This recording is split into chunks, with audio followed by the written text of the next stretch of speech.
My name is Glori Dei Filippone and I am 13 years old. I'm a citizen of this state and I'm here to ask you to protect the youngest generation, our home and our future. First, a little bit about who I am.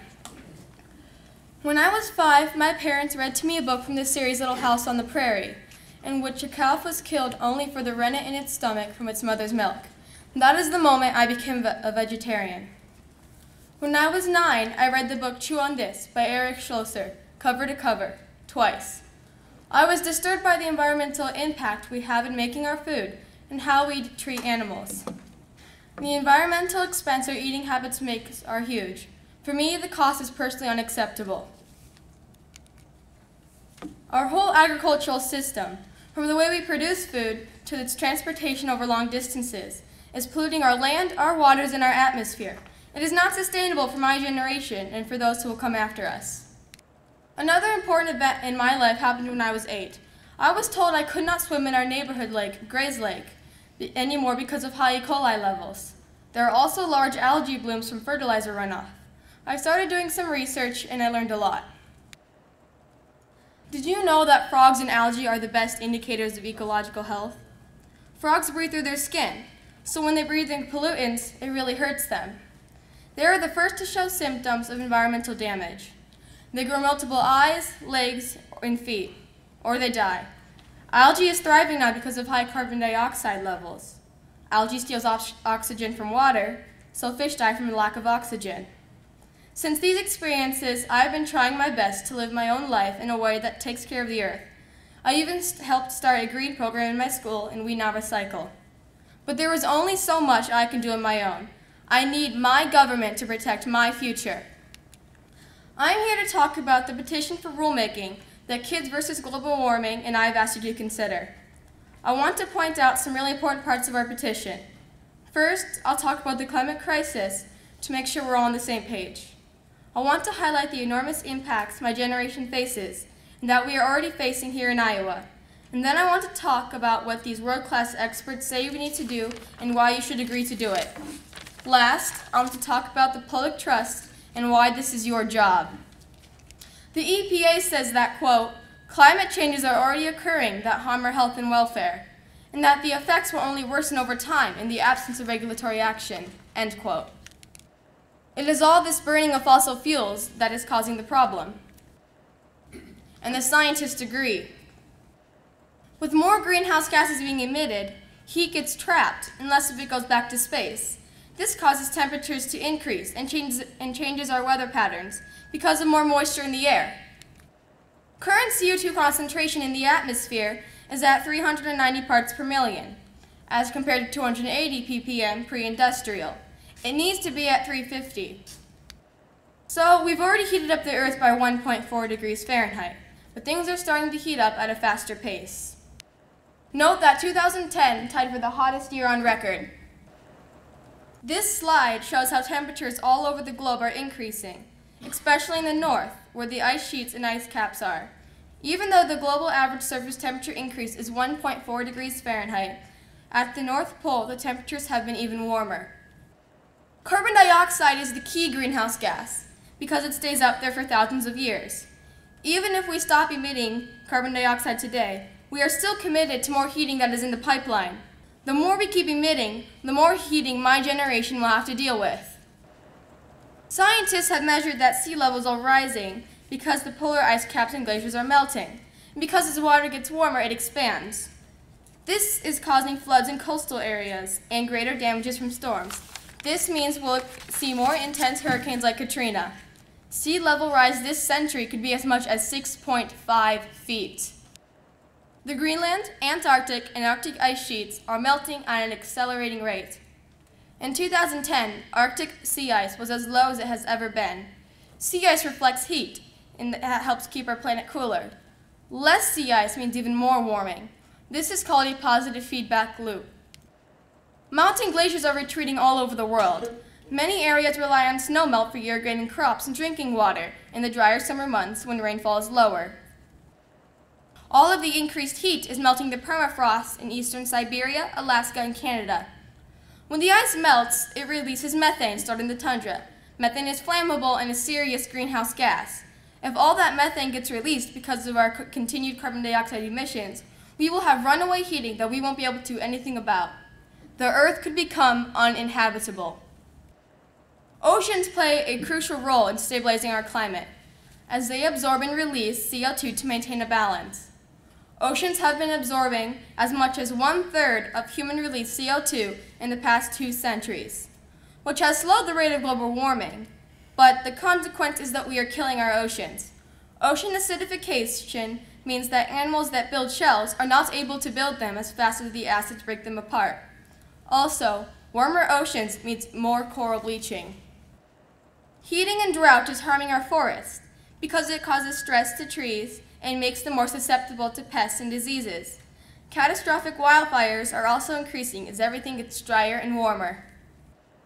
Increasing temperatures is also leading to massive species extinction. We may lose 30% of all species on Earth in this century. There are water shortages all over the planet, and these will only get worse as snowpack decreases. These shortages are already causing conflict among states and nations. Fossil fuel burning and climate change pose numerous threats to human health, such as increased rates of asthma, cancer, cardiovascular disease, stroke, heat-related deaths, insect, food, and waterborne diseases. Water temperatures lead to more weed and pest growth, and also reduce crop yields, which increases food prices and causes food shortages. Food shortages are expected to become a greater problem in the U.S. and in many places around the world, and could lead to mass migrations and conflict between nations. Climate change is causing an increase in the severity and frequency of severe storms, such as hurricanes, tornadoes, and floods.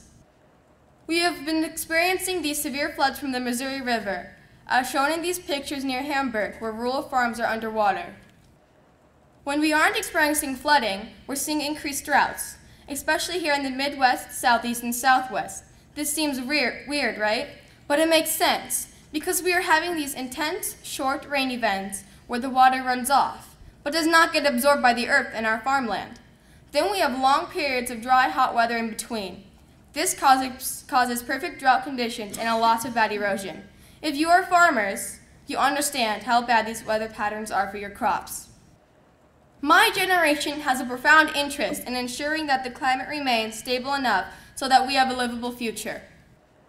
A livable future includes an opportunity to drink clean water that will abate thirst, grow food to abate hunger, to be free from imminent danger from extreme weather events, and to enjoy the rich biodiversity of this small planet. You have a responsibility to ensure a safe, productive, and livable planet for the youth and for future generations yet to be born. To protect Earth's climate, we need to restore the energy balance. Our nation's top climate scientist, Dr. James Hansen, says that we need to reduce CO2 levels by 40 ppm, from 390 ppm to 350. Atmospheric CO2 levels will decrease if we stop or greatly reduce burning fossil fuels. Improved forestry and agricultural practices can also play a role in decreasing atmospheric CO2 levels. Dr. Hansen says to reduce atmospheric CO2 concentrations to 350 ppm, CO2 concentrations must peak in 2012 and then decline by at least 6% per year around the world. Experts say we can eliminate fossil fuels in 30 to 50 years with technologies we already have and know about. Some examples they give are using a carbon tax and use the money to invest in clean technology, improve our efficiency standards for buildings and vehicles, stop subsidizing the fossil fuel industry, ban new coal-fired plants, and energy conservation. Even though the fossil fuel industry says it will destroy our economy, it will actually provide a lot of benefits. It will only get harder the longer we wait. Already, these increased storm events and flooding are costing our country hundreds of billions of dollars. It's just going to get worse. Our nation is responsible for a huge amount of the climate change we are experiencing, and we need to lead the world out of this crisis. Our government has a duty to protect the safety of its citizens, and especially the natural resources we need to live. This duty is a part of the public trust, and all 3 branches of government are required to protect the trust resources. Our atmosphere is critical for our life on Earth, Before Earth had a stable atmosphere, the only thing that could live here were bacteria. Our water resources, food, animals, people, all of life on Earth depends on it. Our atmosphere is now imbalanced and life on Earth is in danger. It is your job to protect our rights to a healthy atmosphere, not according to politics, but according to Dr. Hansen's prescription to protect us. It is your duty to the public to uphold the trust. I have nightmares about the environmental damage that humans are doing to our planet. We are the only ones who can stop it. Because our leaders are failing us, youth all across the world are standing up to demand change. I am asking you not to give in to political pressure or your fears of changing our outdated economy or agricultural system. These are old, outdated, polluting systems no longer serve us. We need systems that will still work when I am grown up. They no longer serve us. In fact, they're harming us. They are jeopardizing our welfare. I am asking each and every one of you to be courageous and to think of your children, your grandchildren, your great-grandchildren, the future generations yet to come, and think what kind of earth, what kind of place you want to leave for them to call home. I beg the Commission to consider these final questions before you deny this petition. How does the existing system protect me in my future? How does what we're doing match up to the science? Are you certain you're doing enough? Thank you for your time.